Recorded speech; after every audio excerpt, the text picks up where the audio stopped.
When you drive around the West Bank town of Beit El, it feels like a normal Israeli town with approximately 5,000 to 10,000 residents. However, in the Goffna Hills, just north of Beit El, in an ancient Maccabean partisan camp, exists a small Jewish village of roughly 26 families. We caught up with Rabbi Yehuda HaKohen, an educator who organizes grassroots dialogue sessions between West Bank Jews and Palestinians, seeking to transcend the one-sided narratives on both sides.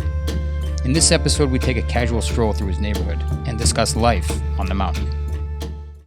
This episode is sponsored by Michael Shepsis, a Boston-based member of our digital community who practices immigration law in the United States. Thanks, Mike. Tell us a little bit about what it's like living here. How many families? Roughly, I think 26 families, if I'm not mistaken. You know, like my oldest is 16. But a lot of the people who live up here are just like young couples. A lot of these homes are obviously very small, like two-room, two-bedroom caravans. But some of us have been able to build onto our homes a little bit in ways that haven't been knocked down by the authorities. So those the authorities come. The bigger families are the ones with like a few kids, are the ones that have like a couple rooms added on, and usually the smaller homes are the ones that are just like young couples starting out, maybe 1-2 kids. Got it. Tough to find affordable real estate in Israel. Is this more affordable than most places? Yeah, you could say it's more affordable than most places, but you know, you have to deal with things that not everybody would have to deal with in other places. What's the Jewish life like here? There's been changes over the years because sometimes young couples, too many kids, and they have to go like move on to somewhere else. So there's sometimes like turnover with the younger families, whereas the older families are more rooted. People here keep Shabbos, Kiddush. We have minyanim in the sanctuary of the synagogue. View is unbelievable. Yeah, Baruch Hashem. Look at this view, guys. It's an incredible view. Where exactly were we during all the tours? Like, just put this into context. There, that side of the mountain. Oh, right there. Right there, yeah. The view in and of itself is spectacular, but add to that just the understanding, the awareness that we're living in a place with so much historical significance, and add on top of that the fact that we also believe this to be the place of Yaakov's famous dream with the ladder, right? You know, the ladder reaching from heaven to earth with the malachim going up and down. This isn't only the mountain where Yaakov had his dream, it's also the mountain he returned to after Shimon and Levi conquered Shechem. Hashem brought him back to this mountain to officially make him Israel. Wow, well, that's when he changed his name. Right. Okay, so this is the synagogue here, wow. Right, this is our synagogue. It's locked right now, we're not going to go in. Jerusalem is south of here. In America, people face east towards Israel. Right. And then when you're in Israel, you face Jerusalem. Here we're north of Jerusalem, about a half hour, 40 minutes. Depends on traffic. Somewhere in there. Yeah. So here we're facing south. Wow. We face south towards Jerusalem, and we don't have much of a view facing south, to be honest, just because of where on the mountain the synagogue is built. But when we leave and we open the door, we're met with this view here. So you're like walking out of Sheol and you're facing where Yaakov had his dream. The rock where he had his dream, and the valley where Judah the Maccabee was slain in battle. Yeah, and Har Balatzor, where Avram did the Brit Ben Abitarim, the covenant between the parts. Where he was taken above the stars. And it's quite inspiring. That's incredible. Amazing. Beautiful. As the schmaltz and the herring and the whiskey. No, there's a kiddush here, but it's more, we're actually the only family on the mountain who speaks English. Oh, really? Yeah, most people are born here, but some their families come from Yemen or Morocco or the former Soviet Union. There are very few who speak any English. But my wife and I were born and raised in the United States, so we're like the token English speakers. Wow, this is beautiful, man. Yeah, Baruch Hashem. My backyard.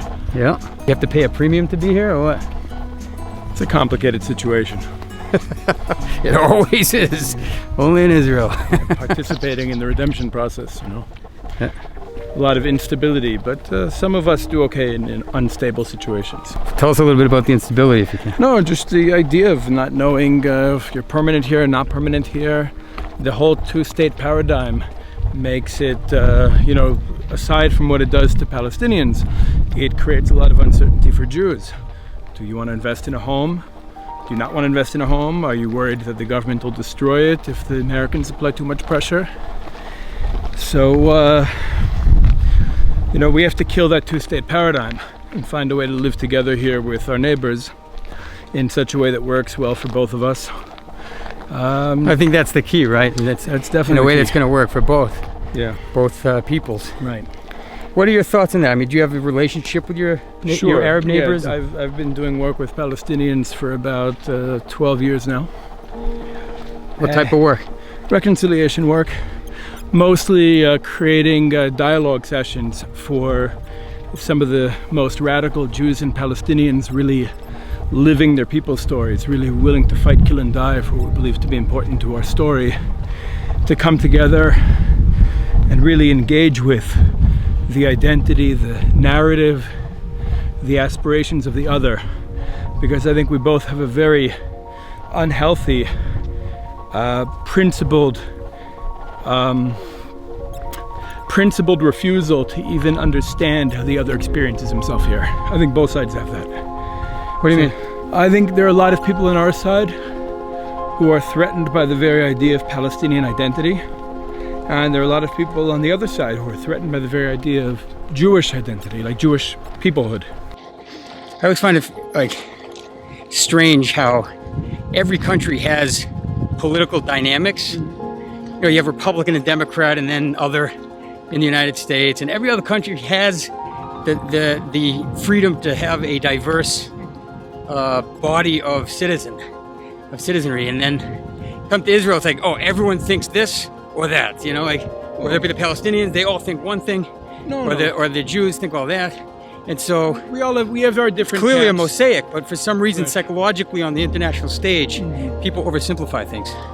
Yeah, well, I think that we're also two peoples locked in an ethnic conflict for over 100 years. So there's going to be a bit of that despite the diversity on both sides.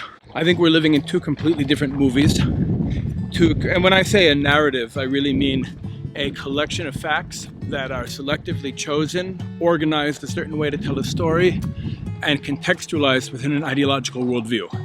So we and the Palestinians have been living in two completely different narratives, two completely different stories for the last 101 years. And instead of trying to understand the story of the other, we both have this really unhealthy habit of superimposing an identity and ideology and motivations on the other that have nothing to do with how the other really experiences himself in the conflict.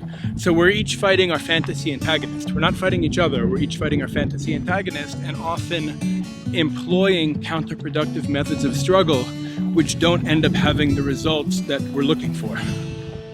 Interesting. Saying everyone's living in their own imaginatory reality. Right. I think part of the solution for us is to try to, and this might be connected to the notion of Jewish decolonization or even tshuva, the idea of no longer looking at the world through a dualistic Western paradigm and starting to look at the world through a paradoxical Jewish paradigm, and understanding, like throughout the Gemara, truth is often not, black and white. It's usually elu ve'elu. Like there's truth here and truth there. The halakha might go a certain way, but it doesn't mean the other position isn't true. And so I think that's how we need to relate to truth more broadly. There's Hashem's truth, which is objective, capital T, and we can't understand. But the more inclusive we are of other people's subjective truths, not the lies, just the truth. There's truth on the other side, there's truth on our side, usually the way we talk about ourselves. But I think the more inclusive we are of other people's subjective truths, the closer we come to Hashem's truth. At the end of the day, everyone knows it's complicated. But one thing is for sure, the more I research and the more I talk to both Arabs and Jews living on this holy ground, the more I see that the media narratives can be far from the truth. I'm looking forward to hearing from more people and sharing that mosaic of perspectives of the Jewish and Arabic people who live here in future episodes of Tribe Journal. What's up, Tribe? We're committed to intrigue, inspire, and inform by sharing important but untold stories, untold perspectives, and untold worlds. If you would like to help us produce more videos like these, please consider going to tribejournal.org and joining our digital online community. Thank you in advance.